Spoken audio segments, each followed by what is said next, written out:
విహారీ ఆఫీస్‌లో ఉంటాడు. బాగా తాగుతూ ఉంటాడు. ఇంకప్పుడే చారుకేష అక్కడికి వచ్చి, "రేయ్ విహారీ అసలేం జరుగుతుందో తెలుసా? బోర్డ్ మెంబర్స్ అందరూ మీటింగ్ అరేంజ్ చేశారురా. నువ్వు ఇలా తాగుతూ ఉంటే ఎలా?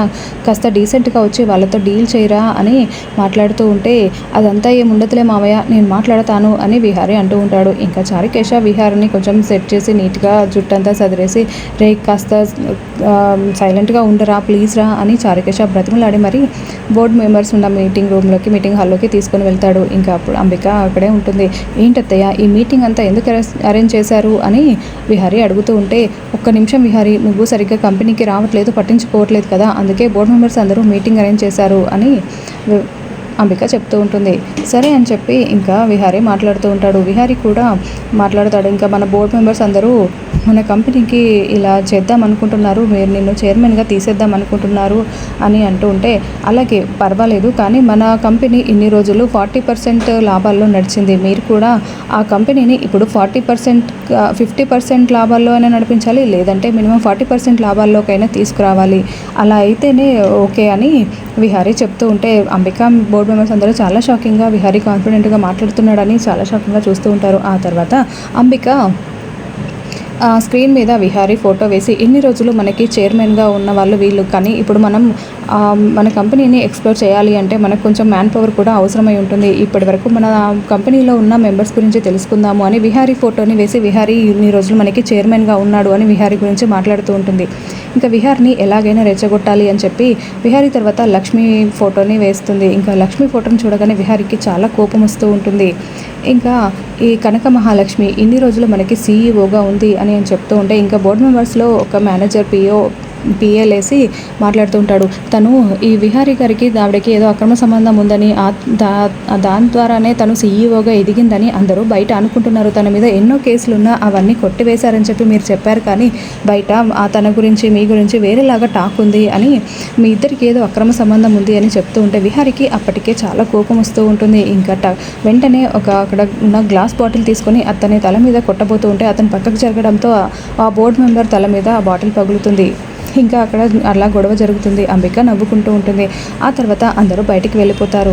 ఇంకా విహారీ తన రూమ్లోకి వెళ్ళగానే అంబిక అక్కడికి వచ్చి, "విహారీ తనకి సారీ చెప్పరా, లేదంటే వాళ్ళు నిన్ను చైర్మన్గా రిజైన్ చేయాలని అంటున్నారు, నువ్వు వచ్చి ఒక్క సారీ చెప్పు విహారీ" అని చెప్పి అంబిక బ్రతిమలాడుతూ ఉంటే, "సరే అత్తయ్య అలాగే" అని విహారీ అంటూ ఉంటాడు.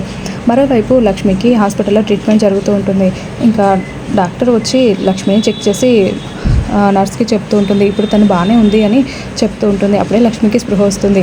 "మేడం ఇప్పుడు ఏమైంది, ఎలా ఉంది నాకు" అంటే, "అంతా బాగానే ఉందమ్మా, నీ బేబీ నువ్వు ఇద్దరు క్షేమంగానే ఉన్నారు" అని చెప్తుంటే, "థ్యాంక్స్ డాక్టర్" అని లక్ష్మి అంటుంది. "థ్యాంక్స్ చెప్పాల్సింది నాకు కదమ్మా, ఆ దేవుడి దయ వల్లనే నువ్వు బ్రతికావు" అని డాక్టర్ చెప్పి అక్కడి నుంచి వెళ్ళిపోతుంది. మరోవైపు సహస్ర పద్మాక్షి కూడా తన వాళ్ళ డాక్టర్ని కలిసి మాట్లాడుతూ ఉంటారు. ఇప్పుడు సహస్రకి 9 months కదా, మనం అనుకున్న దాన్ని బట్టి తనకి ఒక బేబీ కావాలి అంటే, ఆ బేబీని ఇచ్చే ఆవిడ డెలివరీ డేట్ సహస్ర డెలివరీ డేట్గా పెట్టుకుంటే బాగుంటుంది, మీరు ఒక డెలివరీ డేట్ చెప్పండి అని అడుగుతూ ఉంటే, "చెప్దాము అంతా ఓకే, కానీ ఇందులో చిన్న సమస్య ఉంది" అని డాక్టర్ అంటుంది. "ఏంటి మళ్ళీ ఏమైంది" అని పద్మాక్షి అడుగుతూ ఉంటే, "బేబీని ఇచ్చే ఆవిడ కొంచెం డబ్బు డిమాండ్ చేస్తుంది, తనకిచ్చిన డబ్బులు సరిపోవంటుంది" అంటే, "అప్పటికి ఎక్కువ వాళ్ళు అడిగినంత ఇచ్చాం కదా" అని పద్మాక్షి అంటే, "ఇంకొక 10 లక్షలు కావాలని అడుగుతున్నారు" అని డాక్టర్ చెప్తుంది. "సరే బేబీ డెలివరీ అయిపోయి మన చేతిలో పెట్టిన తర్వాత ఇచ్చేద్దాము" అని పద్మాక్షి చెప్తుంది. "సరే మేడం నేను మాట్లాడతాను" అని డాక్టర్ చెప్పడంతో పద్మాక్షి సహస్ర ఇద్దరు బయటికి వస్తారు. ఇంకా అలా పద్మాక్షి వెళ్తూ ఉంటే లక్ష్మి ఉన్న డోర్స్ అందులో నుంచి పద్మాక్షి అనుకోకుండా లక్ష్మిని చూస్తుంది.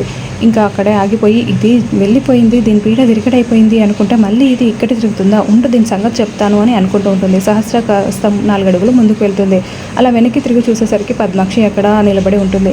"ఏంటమ్మా ఏం జరిగింది" అని సహస్ర అడగడంతో, "ఏం లేదే" అని పద్మాక్షి చెప్తుంది. "మరి రామ్మా వెళ్దాము" అని అనడంతో, "నువ్వు వెళ్ళి కార్తీ, నేను డాక్టర్తో ఒక చిన్న విషయం మాట్లాడి వస్తాను" అని పద్మాక్షి చెప్తుంది. ఇంకా అలా సహస్ర అక్కడి నుంచి వెళ్ళిపోతుంది. పద్మాక్షి అటుగా వెళ్తున్న నర్స్ బాక్స్లో నుంచి ఒక సర్జికల్ నైఫ్ తీసుకొని లక్ష్మిని చంపడానికి లక్ష్మి రూమ్ డోర్ తీసుకొని లోపలికి వెళ్తూ ఉంటుంది. ఇంకా అక్కడ లక్ష్మి ప్రెగ్నెంట్గా ఉండడం చూసి, ఇది ప్రెగ్నెంటా అని ఆ నైఫ్ని పక్కకి దాచిపెట్టుకొని, ఇది ఏదైనా మనకి యూజ్ అవుతుందేమో అని మళ్ళీ డాక్టర్ దగ్గరికి వెళ్ళి తనకి ట్రీట్మెంట్ చేసిన డాక్టర్ని తనెవరు ఏంటి అని అడుగుతూ ఉంటే తనకి ఇలా పాయిజన్ అటాక్ అయింది అని చెప్తారు. ఇంకా పాయిజన్ అటాక్ అయితే మరి కడుపులో ఉన్న బేబీ పరిస్థితి ఏంటి అని పద్మాక్షి అడగడంతో బేబీ తను ఇద్దరు క్షేమంగానే ఉన్నారు, బేబీకి ఎలాంటి ప్రాబ్లం లేదు అని డాక్టర్ చెప్తారు. ఇప్పుడు తనకి ఎన్నో నెల అని అడగడంతో 7th మంత్ అని చెప్తుంది డాక్టర్. ఇంకా అలా అవన్నీ తెలుసుకొని పద్మాక్షి వాళ్ళ సహస్ర వాళ్ళు మాట్లాడుకున్న డాక్టర్ దగ్గరికి వెళ్తారు. మేడం 7th మంత్లో డెలివరీ చేస్తే ఏమైనా ప్రాబ్లం అవుతుందా అని పద్మాక్షి అడుగుతూ ఉంటుంది. మరోవైపు ఇంకా లక్ష్మి ఉన్న రూమ్లో టీవీ ఆన్ చేసి నర్స్ అంతా సెట్ చేసి అక్కడ నుంచి వెళ్ళిపోతుంది. అక్కడ విహారీ మాట్లాడేదంతా లైవ్లో వస్తూ ఉంటుంది.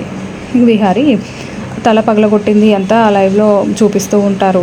ఆ తర్వాత విహారీ ఆఫీస్ బయట బోర్డు మెంబర్స్ అందరూ నించొని ఉంటారు.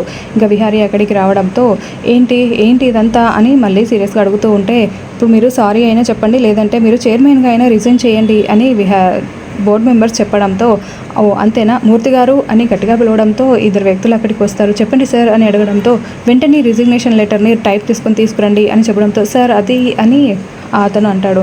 నేను చెప్పింది చేయండి అని విహారీ చెప్పడంతో ఇంకా వాళ్ళిద్దరూ పరిగెత్తుకుంటూ లోపలికి వెళ్ళిపోయి కొన్ని పేపర్స్ తీసుకొని వస్తారు. మరోవైపు లక్ష్మి అక్కడ ఒక ఆవిడ ట్రీట్మెంట్ కోసం వచ్చి బుర్కా విప్పేసి వెళ్ళిపోవడంతో విహారీ గారు ప్రాబ్లంలో ఉన్నారు, నేను ఎలాగైనా వెళ్ళాలి అని అనుకుంటూ చాలా మత్తుగా నీరసంగా ఇబ్బంది పడుతూ అక్కడికి వచ్చి అక్కడ ఉన్న బుర్కా చూసి వేసుకొని ఫేస్ అనేది ఎవరికి కనిపించకుండా హాస్పిటల్లో నుండి బయటికి వెళ్ళిపోతూ ఉంటుంది.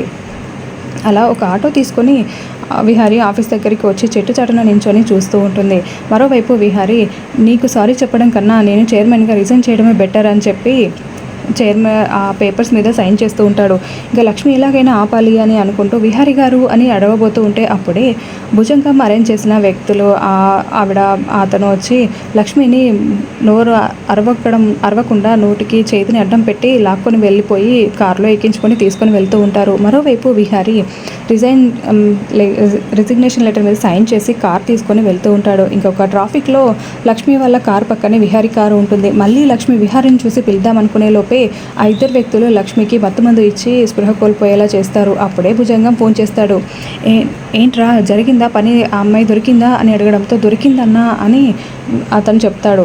వెంటనే మన ప్లేస్కి తీసుకుని వెళ్ళండి అని భుజంగం చెప్పడంతో అలాగే అన్న అక్కడికి తీసుకెళ్ళి చంపాలా అని లక్ష్మిని కిడ్నాప్ చేసిన వ్యక్తి అడుగుతూ ఉంటాడు. నేను అన్నీ చెప్తాను, మీరేం తొందరపడి చేయకండి, తనని ముందు వెళ్ళి అక్కడ బంధించి ఉంచండి అని భుజంగం చెప్తాడు. మరోవైపు డాక్టర్తో పద్మాక్షి మాట్లాడుతూ ఉంటుంది.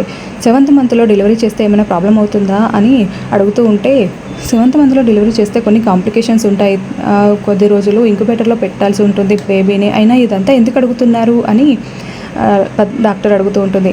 మనం ఆ రోజు సరోగసి చేసిన అమ్మాయి ఉంది కదా, తనకి ఇప్పుడు 7th మంత్ అంటున్నారు, అసలు అది ఎలా సాధ్యం అని అడుగుతూ ఉంటే కొన్నిసార్లు లేట్గా అవుతుందని చెప్పాను కదా మేడం అని డాక్టర్ చెప్తూ ఉంటుంది.